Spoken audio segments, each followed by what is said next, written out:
Okay, so the stream should be going out and Facebook should be seeing it at this point. It's working. That was the thing. Well done, Chad. Yeah. Yeah. Okay.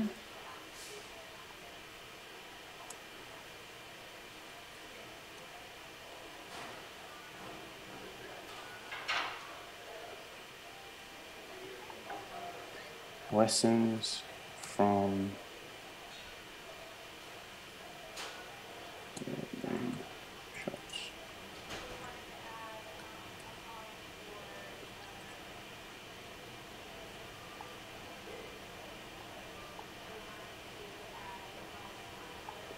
Okay, I've pushed Facebook Live, so that's good.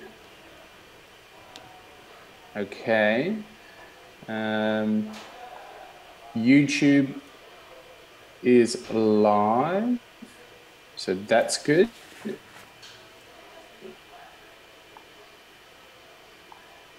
Zencaster doesn't, we don't need Zencaster, do we? Chad? Zencaster. Nope, no, I've closed out of it. No.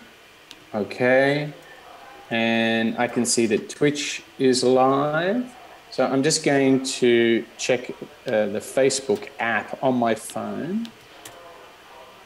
Let's see what's happening in this world.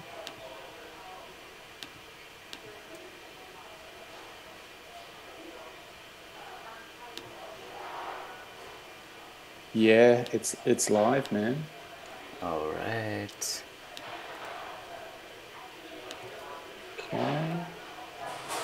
So I'm sharing that. The only thing we haven't got is we haven't got Periscope, which we can plug in at some other time, right? Yeah, I could do it on my account, or do you want it to go out through Moonshots? Probably Moonshots, right? Yeah, but we can do it for tomorrow's show if you want. Okay, yeah, I think it's easy enough to add the stream. Yeah. Okay, so We're live, Mike. Okay, so Chad, welcome to our first live video broadcast on the worldwide internet.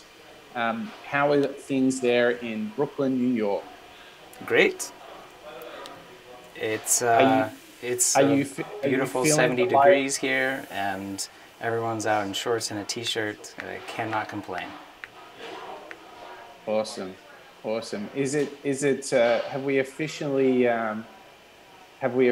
kind of left winter, or are we still? I don't know. I think Mother Nature is just confused, but I'm not complaining. Okay, good. Well, here in Sydney, Australia, it's a beautiful morning, and it seems like the perfect opportunity to talk about what we've learned over the last 6 months, over 20 podcasts together, decoding all these innovators. I think it's a time of reflection for our first video broadcast. What have you learned from studying all these great innovators, Bill Gates, Sir Richard Branson, all these people? I mean, oh my gosh, what are some of the takeaways you've had, Chad, from doing the show together for the last 6 months? Yeah, for me, it's really just how much fun I've had listening to all of the talks and interviews with everyone. There's just a lot to learn. And one of the through lines of everyone that we've learned from is they consider themselves lifelong learners. Big time. Big time. I'm not sure if that's the biggest takeaway or the biggest connection that we found between everyone, but it's certainly right up there. Right. So hopefully you and I and all of the listeners and now watchers of the show, can participate in that lifelong learning. As we continue to find new insights and wisdoms from innovators across all industries. Yeah, I agree. I think that part of the lifelong learner thing. Like, obviously guys like Bill Gates allocates a couple of hours a day. Well, of course you can do that when you're a billionaire just to learning. But the other theme that sort of related to that a little bit was how curious and open-minded everyone was. Like you look at guys like Richard Branson, and it feels like he's got his little notebook and he's observing and learning from the world and looking for insights. So I felt like curiosity was another huge characteristic we saw in all of these innovators and entrepreneurs. Did you see that kind of curiosity, kind of open to the world kind of lens? Yeah. I think Richard Branson was one of the better examples, but that just to me just kind of connects to being a lifelong learner, to always be aware and take different perspectives, and to not just get kind of stuck in your industry or your niche. We heard from the trio of designers and how they take learnings from different fields and different perspectives and apply it to what they do. And I think that's why you and I have profiled someone like Lady Gaga and Bill Belichick on this show too, because I think getting their perspectives is important. Yeah. So you're right. Lifelong learner is probably one of the big ones. I think a contender for a universal theme of innovators has to be customer obsession, customer focus. What do you think? Is it nudge the life learner? I mean, I think it depends on who we've listened to last. The kind of recent bias of our latest recording that we just did, kind of comparing and contrasting Elon Musk and Jeff Bezos. If anyone's listened to our show on Jeff, you know that he is completely customer obsessed. Right. But we've also found that through line in most everyone that we've profiled. That's true. Elon was really interesting because Elon Musk was a little bit more obsessed with use cases, so a little bit like specific problems to go and solve. Whereas Jeff just is like, our whole business strategy is customer obsession. That's everything. I mean, if you look at their reports that they file on the stock market, they just say they're going to be the most customer obsessed company on the planet, which I think is really, really powerful. Another thing that really struck me, which I'm really thinking about a lot at the moment, is the thing that Branson and Joe Gebbia from Airbnb did, is that they were turning everyday frustrations into businesses. It was really interesting how you get the feeling that Branson walks around the world doing heaps of different things, looking for things that frustrate him so he can go and create another Virgin company, right? Yeah. Well, and not just Joe and Richard. I think that's what drives Jeff Bezos and Elon Musk, and even people like Bill Gates. There is, I think, a common theme, certainly amongst entrepreneurs, that the things that they start, there's a germ of that kind of within themselves or in their own personal experience. Something, in Richard Branson's case, he couldn't get on a flight to go see his girlfriend in the Caribbean, so he chartered his own plane and drew on a chalkboard, flights to Puerto Rico, $39, and he was in the airline business. I think, is there a better anecdote we've heard on the show? I don't know. We keep coming back to that one. It's too perfect. Let's just get into a sec. So like he's trying to get from one island to another, can't do it. And all these people are stuck because their flight got cancelled. So he runs around the airport, finds a charter business. They agree to lend him and charter a plane for him. He writes the price on the chalkboard, goes round and goes and tickets to the people who had just missed their, I think it was a British Airways flight, and literally he had a business. Mm-hmm. Literally in the moment. Well, he was on the phone to Boeing, I think the next day or certainly the next week, to see what it would cost to lease, excess capacity in planes from Boeing. At that point in his career, he did have some funds to put towards that, but it just goes to show the importance of being in tune with your own life experience and how your frustrations could be turned into a business. In the case of Airbnb, it was Joe and his roommate Brian, noticing that all the hotels were booked in San Francisco for a big conference there, and they got their airbed and rented it out to I think they got 3 airbeds and rented it out to 3 different individuals for that conference, and that was the seed of that business.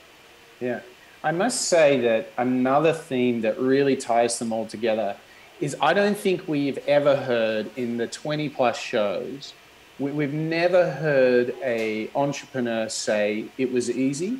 In fact, almost they talk about they push themselves mentally, emotionally, physically to the very edge of their capacity. They all talk about enormous challenge. And what struck me is they all use words like relentless, courage.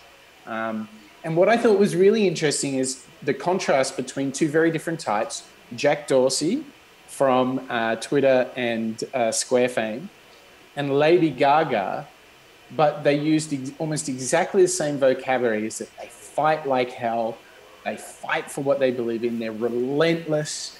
It was this sense of if you are actually doing something you believe in, you have to go through the sort of barrier and beyond that in order to bring it to life. And I think you hear that Elon Musk wrote a check to clear his bank account when SpaceX and Tesla were in huge trouble. He'd made his millions. He literally signed it all away on the last bet. It's like it's a rite of passage or something, Chad. Yeah. And this is kind of where the nuance in entrepreneurship and innovation comes, because they didn't do that and put blinders on and kind of forget about what was happening all around them. They listened to their employees and to their customers to get the confirmation or validation that they needed to continue down and on that path. In Elon's case, he got the NASA contract, I think within just a few months of putting all of that personal capital back into the business. And so, that bet for him paid off. Yeah, totally. The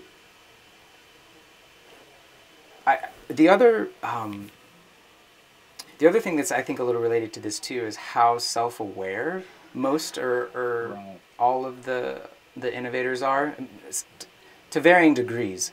But I think especially the insights from Lady Gaga, Oprah, Jack Dorsey. Oprah was amazing. Yeah, she was like going to your personal psychiatrist doing that show. Yeah, I mean, exactly. She's like riffing about stuff like, you can never be great until you know yourself, know your passions. She talks about presence, being in the moment, being with your whole self. She was really intuitive and very much about following your dreams and listening to your heart, to the inner voice was something she talked about. I found that very inspiring. Yeah. And I mean, we could go on for hours and hours and hours about the last 20 shows. Can we do one more? Okay, one more. Okay, all right. I thought that a big thing that was very explicit by Tim O'Reilly from O'Reilly Books was working on stuff that matters. And I think others were maybe less specific about it, but it came through very strong for me. Everyone was doing something that they felt, and Jack Ma, he was getting into that whole dynastic long-term view thing of 10 years. Improving well-being. I thought that there was a really big theme on all the shows we've done that people want to work on things that matter. I mean, I see a relationship between that and the fuel to fight like hell and the courage and to get. I think you can only do that if you're doing something that really matters. Mm-hmm. Yeah, I think everyone that we've profiled that factored into what they do to a certain degree, certainly. And if not from the beginning, certainly they realized it once their thing kind of got bigger. And they're like, whoa, yes. now we can actually make an impact. Let's be sure that it's an impact for good. Yeah, totally. Now, before we say goodbye to everyone on our first video show, let's remind everyone, Chad, that they can get everything about the show from moonshots.io. And maybe we should talk a little bit about some of the shows we've got coming up and what we plan to do with the video. Yeah, well, assuming that everything in Techland goes just fine, you should all be receiving a new episode on your podcatchers this coming Monday, February 26th. And that will be our comparison show between Jeff Bezos and Elon Musk. How good was that show, man? Yeah, I can't wait to publish it. That was a really great show. So much stuff. Can you believe how much these guys? We only did a show on them 6 months ago, I know. And we had to do an epic 90-minute show just to cover what they'd done in 6 months. Yeah, exactly. And we're still catching up even today on some new announcements. So they started building Jeff Bezos's. What kind of clock did you call it? The clock of the long now. Holy smoke, that sounds intense. Yeah, and SpaceX is going to be launching satellites that broadcast or internet for their next launch. Again, this all happened just in the last couple of days.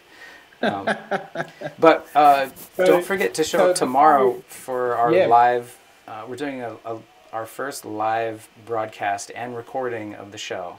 So if you want to see how Mike and I record the show, show up to the live broadcast. We'll be recording it live and broadcasting live as well. So again, do say little prayers for to the tech gods to be sure that everything works. We need to invite everyone to contribute while we're recording the show. Like, I would love it. Remember, like you did in the live show in Amsterdam. We should invite people to contribute while we're recording. Let's create the conversation. How fun is that going to be? Yeah. I think that's part of why we want to take the show out live. We want to make the show. I mean, Mike and I love doing this, but we want to make it really useful and responsive to what you, the listeners and watchers, want as well. But we haven't told them who it's going to be.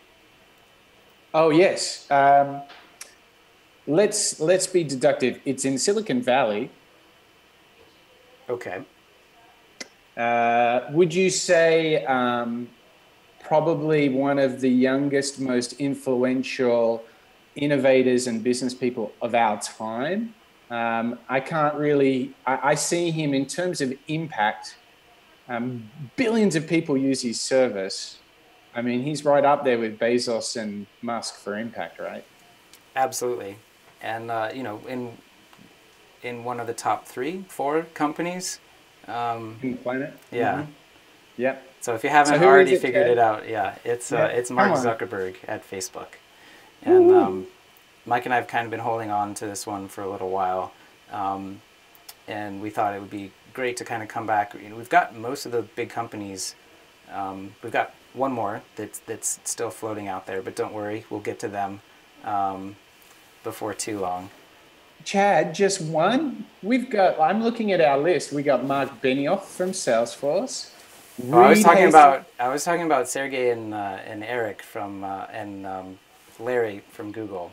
Oh, okay. And don't forget the biggest show possibly ever would be none other than himself, Steve Jobs. So we still got all of that to come. Yeah. We could record these shows every week until the end of time, I'm sure. until the end of Jeff Bezos' new clock. Yeah. Cool. So just a reminder to everyone, moonshots.io, that's where they're going to get everything.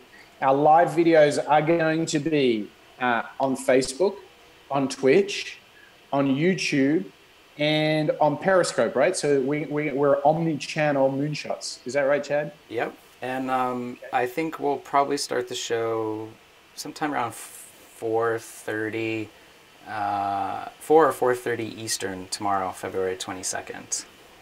Okay, that's great. And for the Aussies, that will be in the morning, and for the Europeans, that will be in the evening.